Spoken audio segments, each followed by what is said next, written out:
Class రూమ్లోనే teacher హత్య. అన్ని గాయాలున్నాయి మేడం. స్కెచ్ వేసి హత్య చేసిన విద్యార్థులు. ఎవరైనా టీచర్స్ వెనుక పక్క నుంచి ప్రోద్బలం లేకుండా వాళ్ళు కొట్టింటారా? గుంపుగా కొట్టి చంపేశారు. ఈరోజు నా జీవితాన్ని చీకటి చేస్తారు సార్. పిల్లల వీళ్ళు హంతకుల.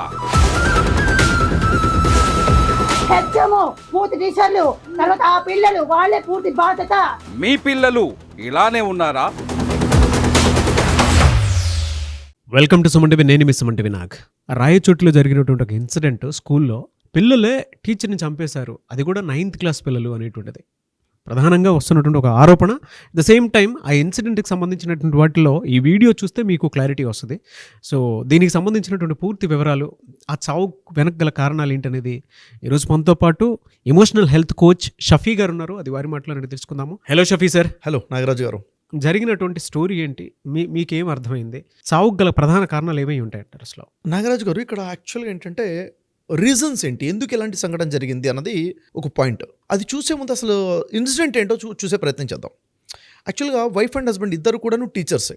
వైఫ్ ఒక స్కూల్లో టీచర్, అక్కడ డ్రాప్ చేసి తన స్కూల్ తను వెళ్ళిపోవడం జరిగింది. అంటే మనకి ఇన్ఫర్మేషన్ ఏంటంటే వాళ్ళ వైఫ్, చనిపోయిన వ్యక్తి యొక్క వైఫ్ మాట్లాడిన మాటల ద్వారా మనకు తెలిసినటువంటి ఇన్ఫర్మేషన్ అనమాట. అంటే సెకండ్ పీరియడ్ నడుస్తుంది, తను క్లాస్ చెప్తున్నాడు. పక్కనటువంటి క్లాస్ రూమ్లో పిల్లలు డిస్టర్బ్ చేస్తున్నారు. దానివల్ల తను క్లాస్ చెప్పడం ఇబ్బందిగా ఉంది. తను వచ్చేసి పక్కనున్న క్లాస్లోకి వచ్చేసి గొడవ చేయొద్దు అని చెప్పేసి ఈ పిల్లల్ని వారించడం జరిగింది. ఆ టైంలో అక్కడ ఉన్నటువంటి పిల్లలు టీచర్ మీద అటాక్ చేశారు. ముగ్గురు, ఇంకా స్పెషల్ చెప్తుంది, ముగ్గురు పిల్లలు 9th క్లాస్ చదువుతుండే పిల్లలు, ఏజ్ 14 years ఏజ్ ఉంటుంది.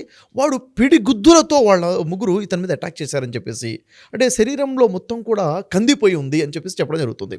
అంటే కేవలం గుద్దడమే కాకుండా చేతికి కడెం ఏదైతే పెట్టుకుంటారో కడెం తీసుకొని కడెంతో కూడా కుట్టడం జరిగింది. ఇంకా ఆమె చెప్తున్న విషయం అంటే ప్రైవేట్ పార్ట్ మీద కూడా దెబ్బలు ఉన్నాయి. అంటే ఎంత కిరాతకంగా కొట్టారన్న విషయం మనకి ఇక్కడ చూస్తుంటే అర్థమవుతుంది. ఇంకా ఏంటంటే ఒక్క రక్తపు చుక్క కూడా బయటికి రాలేదు, రాకుండా కొట్టారు. అంటే చూడండి అసలు ఈ ఎంత క్రిమినల్గా ఉంది అక్కడ సీను. ఒక విషయం ఆలోచిస్తే నాగరాజు గారు, ఇక్కడ రక్తపు చుక్క రాలేదు అంటున్నాం, కానీ కొట్టిన దెబ్బలకి మనిషి చనిపోవడం అంటే లోపల ఆర్గన్స్ డ్యామేజ్ అయిపోయాయి. లివర్ అయినా, లంగ్స్ అయినా, కిడ్నీ అయినా, హార్ట్ మీద దెబ్బలు తగలడమైనా, కందిపోవడం అంటేనే లోపల బ్లీడింగ్ అయిందని. అంటే ఎంతగా కొడితే అంత బ్లీడ్ అయింది, మనిషి చనిపోయే స్థితికి వచ్చాడు. అక్కడ హార్ట్ స్ట్రోక్ వచ్చిందని చెప్తున్నారు. అక్కడ వెంటనే హాస్పిటల్ తీసుకెళ్ళటము, అక్కడ ఆ టైంకి వెంటనే డాక్టర్ అందుబాటులో లేకపోవడం, ఓవరాల్గా చూసుకుంటే ఒక టీచర్ చనిపోవడం జరిగింది. ఇక్కడ ఏం జరిగింది అంటే చెప్పుకోవడానికి ఒక సంఘటన ఇది మాత్రమే. అంటే బయటకు ఉన్న రీజన్స్, వాళ్ళు గొడవ చేస్తున్నారు, ఇక్కడ ఘర్షణ జరిగింది, కొట్టారు, చనిపోయారు అన్నది. కానీ ఒక దుర్ఘటన జరిగిందంటే నాగరాజు, ఒక సైకాలజిస్ట్గా, ఒక ఎమోషనల్ హెల్త్ కోచ్గా నేను చూస్తే ఇన్సిడెంట్ని నేను చూడను ఎప్పుడు కూడాను. దాని రూట్ కాజ్ని మేము చూస్తాం. అసలు ఒక జరిగిందంటే ఇన్సిడెంటా? కాదు, అది ఒక అలారం అండి. అది మన సమాజంలో జరుగుతున్నటువంటి ఒక ఇన్సిడెంట్ మనకు ఒక హెచ్చరిక చేస్తుందని చెప్పాలి. ఏంటి అసలు రూట్ కాజ్ ఏంటి, అసలు ఎందుకు జరిగిందంటే ఆ ఇన్సిడెంట్, ఆ రోజు జరిగిన ఇన్సిడెంట్ అంటే ఒక సైకాలజిస్ట్గా నేను చెప్తాను, కాదు దీని యొక్క గ్రోత్ గత 14 సంవత్సరాల నుంచి జరిగిందని చెప్తాను నేను. ఎలాగా చూడండి, ఇప్పుడు 14 సంవత్సరాల పిల్లలు అంత కిరాతకంగా అటాక్ చేశారు టీచర్ మీద. అది కూడా గురువు అండి. గురువు స్థానం ఏంటి చెప్పండి. గురువు మీద అటాక్ చేశారంటే ఇది ఎందుకు జరిగిందంటే సైకలాజికల్ ఇంపాక్ట్ అనేది చాలా ఎక్కువగా ఉంటుంది. ముఖ్యంగా చెప్పండి ఒక 4 రీజన్స్ చెప్పొచ్చండి. అంటే వాళ్ళ మానసిక స్థితి చాలా పెద్ద రీజన్ ఉంటుంది. రెండోది వాళ్ళ యొక్క పెంపకం, చిన్నప్పటి నుంచి తల్లిదండ్రులు ఎలా పెంచారు అనేది ఒక 2 రీజన్ ఉంటుంది. మూడోది వాళ్ళ యొక్క పరిసరాల ప్రభావం ఒకటి ఉంటుంది. వాళ్ళ ఏజ్ యొక్క ఇంపాక్ట్ కూడా ఉంటుంది. దీంట్లో ఒకటి చూసుకుంటే సైకలాజికల్ ట్రామా అండి. అంటే మానసికంగా వారికి అయినటువంటి గాయాలు ఒక పెద్ద కారణంగా ఉంటాయి. ఎట్లా చూడండి, వాళ్ళు చిన్నప్పటి నుంచి పెరిగినటువంటి పెంపకం అనే విషయంలో వారు ఎక్కడో ఫ్రస్ట్రేషన్కి గురై ఉంటారు. ఫ్రస్ట్రేషన్ ఏంటంటే ఎక్కడో వారు దెబ్బతింటము, దానికి రివెంజ్ తీసుకోలేకపోవడము, ఒక అసహనంగా ఉండడము, చిన్నప్పుడు వాళ్ళకి ఏదో బుల్లింగ్ జరిగి ఉండడం కానీ, చిన్నప్పుడు కంపేరింగ్ జరిగి ఉండడం కానీ, ఆ పిల్లల మీద మానసికంగా ఏదో ఒత్తిడి జరిగి ఉండడము, అంటే ఒక బాధ వాళ్ళలో ఉంది, మానసికమైన గాయాలు ఉన్నాయి. దాన్ని ఎలా బయటికి తీసేయాలన్నది సరిగా వారికి అర్థం కాలేదు. అలాంటప్పుడు ఏముందంటే కసి అనేది పెరుగుంటుంది లోపల. ఆ కసికి అవకాశం వచ్చినప్పుడు అంతే అగ్రెసివ్గా వాళ్ళు రివెంజ్ తీసుకునే ప్రయత్నం చేస్తారు. అంటే ఇది ఎక్కడి నుంచి ప్రాబ్లం స్టార్ట్ అయిందని, చిన్నప్పటి నుంచి ఉన్నటువంటి మానసిక గాయాల యొక్క ఇంపాక్ట్ అని మనం చెప్పొచ్చు. అంటే సైకలాజికల్ ట్రామా ఒక రీజన్ అయి ఉంటుంది. అంటే మనం సైకలాజికల్గా ఆలోచిస్తాం. రెండో విషయం చూడండి, వాళ్ళందరూ కూడా టీనేజ్లో ఉన్నారు, 14 years ఏజ్. టీనేజ్లో హార్మోన్ ఇంబ్యాలెన్స్ ఉంటుంది. అప్పుడు అగ్రెసివ్నెస్ ఉంటుంది. అంటే ఒక స్థాయి, ఒక ఉగ్రత అనేది ఒకటి ఉంటుంది. అంటే ఆ సమయంలో భావోద్వేగాలు ఒక పౌరుషంగా పనిచేస్తుంటాయి అనమాట. అంటే అగ్రెసివ్నెస్ కనిపిస్తుంది. ఆ టైంలో వాడు ఏ యాక్ట్ చేసినా కానీ అగ్రెసివ్గా యాక్ట్ చేస్తాడు. ఆ టైంలో ఏదైనా వాళ్ళ మీద అవమానం జరిగినా, గట్టిగా హెచ్చరిక జరిగిన, ఓవర్ డిసిప్లిన్ కండిషన్ వచ్చినా, పనిష్మెంట్ ఇచ్చినా దానికి రివెంజ్ అనేది అదే విధంగా ఉంటుంది.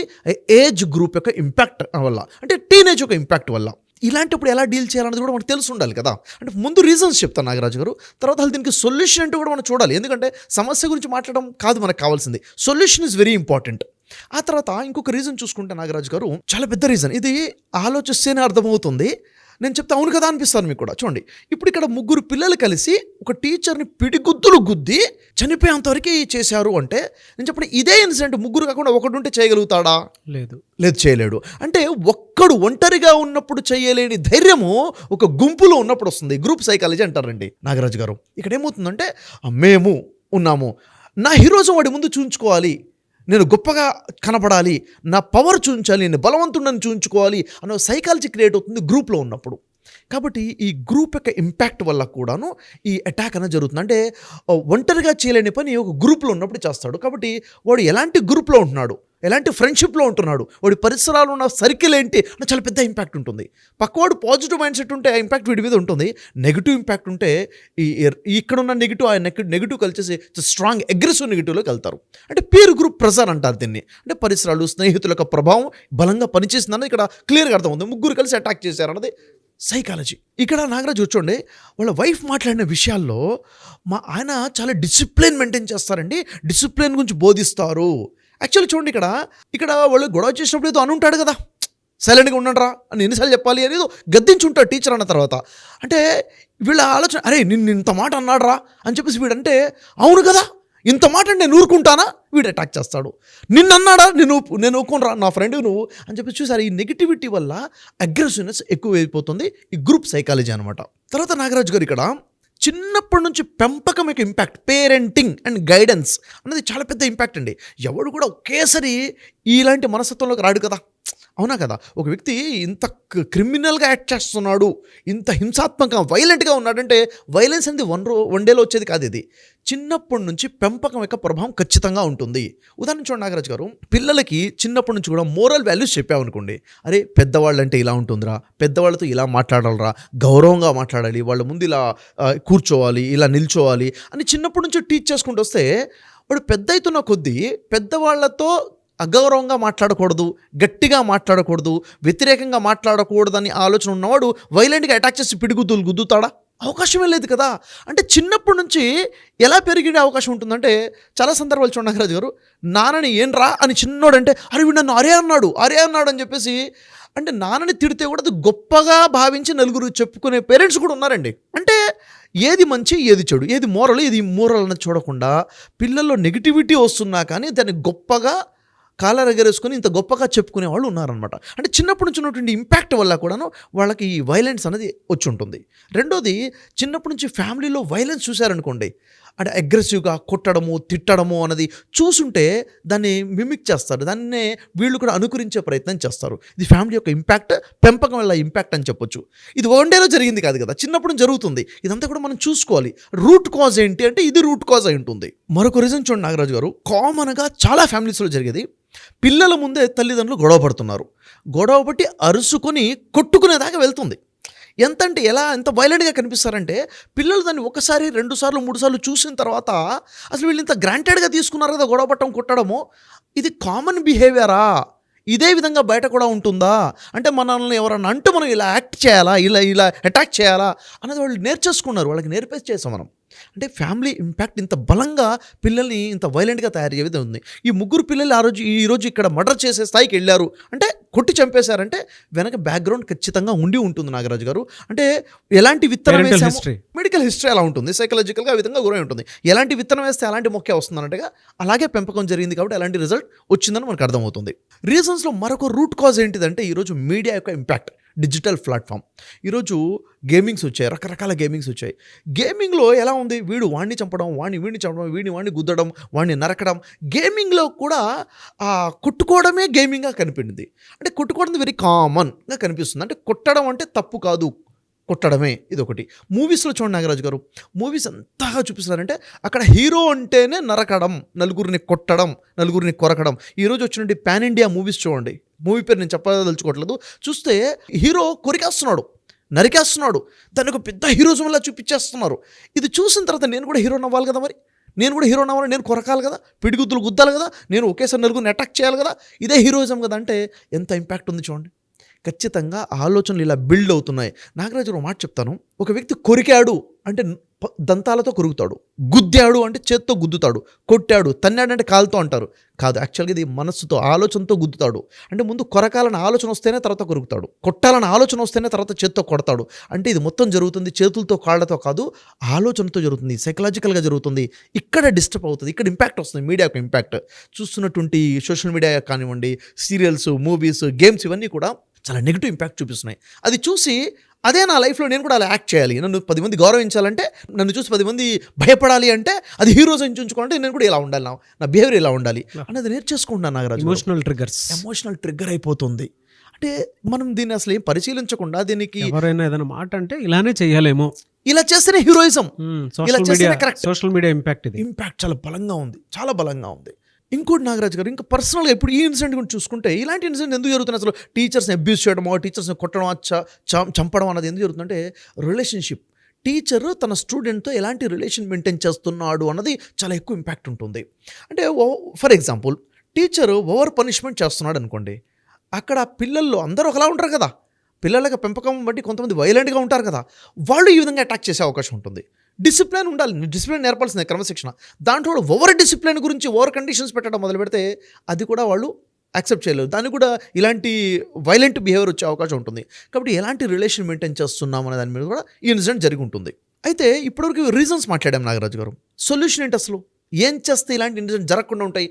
ఎందుకంటే ఒక ఇన్సిడెంట్ జరిగింది, అయ్యో పాపను వదిలేయటం కాదు, ఇలాంటి జరగకుండా ఉండడం మనకు కావాల్సినటువంటిది. అవును, ఏం చేయాలి సార్? మీరు చెప్పినటువంటి ప్రతి మాట నిజమే. ఎందుకంటే మీరు అగ్రెషన్ బిహేవియర్ దగ్గర నుంచి, దాని తర్వాత పీర్ గ్రూప్స్ దగ్గర నుంచి, దాంతోపాటు ఫ్యామిలీలో ఉండేటువంటి వైఫ్ అండ్ హస్బెండ్ గొడవ పడేటువంటి సందర్భం, అవన్నీ చూసి, అంటే ఒక్కొక్క ఎమోషన్ ఒక్కొక్క దగ్గర నుంచి నేర్చుకొని ఉంటాడు పిల్లోడు. టీనేజ్కి వచ్చేటప్పటికి ఏంటంటే, అంటే మీరు ఇందాకన్నారు ఒక 14 సంవత్సరాల నుంచి ఇవన్నీ మైండ్లో పెట్టుకొని ఎమోషనల్గా ఏది ఎప్పుడు ఎక్కడ ఏం ట్రిగర్ అయితే దానికి తగ్గట్టు బిహేవ్ చేస్తున్నాడు. అందుకే ఇంట్లో చూసిన బిహేవియర్ వల్ల కావచ్చు, బయట చూసిన బిహేవియర్ వల్ల కావచ్చు, సోషల్ మీడియా ప్లాట్ఫామ్ బిహేవియర్ వల్లనా సరే, పిల్లలు ఇలా తయారైపోవడానికి వాడిలో ఉండేటువంటి సెల్ఫ్ అగ్రెషన్, సెల్ఫ్ ట్రిగర్స్ ఏవైతే ఉన్నాయో దానివల్లే ఇదంతా జరుగుతుంది అని. బట్ దీనికి ఎవరు కారణం అని అంటే మళ్ళీ మనమే, ఎందుకోనండి మన సొసైటీ ఎగ్జాక్ట్లీ అలా. అంటే ఒక పాజిటివ్ డెవలప్మెంట్ అనేది లేదు, అందుకే ఇలా జరుగుతుంది. దీన్ని ఎలా మెల్లిమెల్లిగా అవేర్నెస్ క్రియేట్ అయ్యి ఎక్కడ తప్పు జరుగుతుందో తెలుసుకొని దీన్ని కంట్రోల్ చేయడం ఎలా? అసలు చాలా మంచి విషయం అడిగారు నాగరాజు గారు. దీన్ని ఎలా కంట్రోల్ చేయాలి, భవిష్యత్తులో ఇలాంటి సంఘటనలు జరగకుండా ఉండాలంటే ఏం చేయాలంటే ఒక 5 పాయింట్స్ చెప్తానండి. మొదటి విషయం ఏంటంటే పేరెంటింగ్ గైడెన్స్, పేరెంట్ కౌన్సిలింగ్ అనమాట. చిన్నపిల్లల దగ్గర నుంచి కూడాను అరే ఏది మంచి ఏది చెడు అనేది పేరెంట్ చెప్పాలి.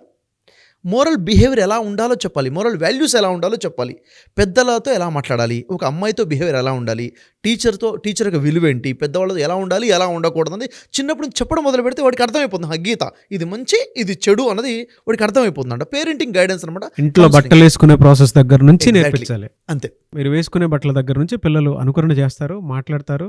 మీరు హస్బెండ్తో ఏ లాంగ్వేజ్లో మాట్లాడతారో అదే లాంగ్వేజ్ని వాళ్ళు పట్టుకుంటారు. మీరు వైఫ్కి ఏ లాంగ్వేజ్లో కమ్యూనికేట్ చేసి అబ్యూస్ చేసి మాట్లాడితే వాళ్ళు కూడా అదే తీసుకుంటారు. ఎగ్జాక్ట్లీ అదే కదా మనం ఇంట్లో నుంచే నేర్పించేస్తున్నాం, ప్రాక్టికల్ మన యాక్ట్స్ ద్వారా నేర్పించేస్తున్నాం.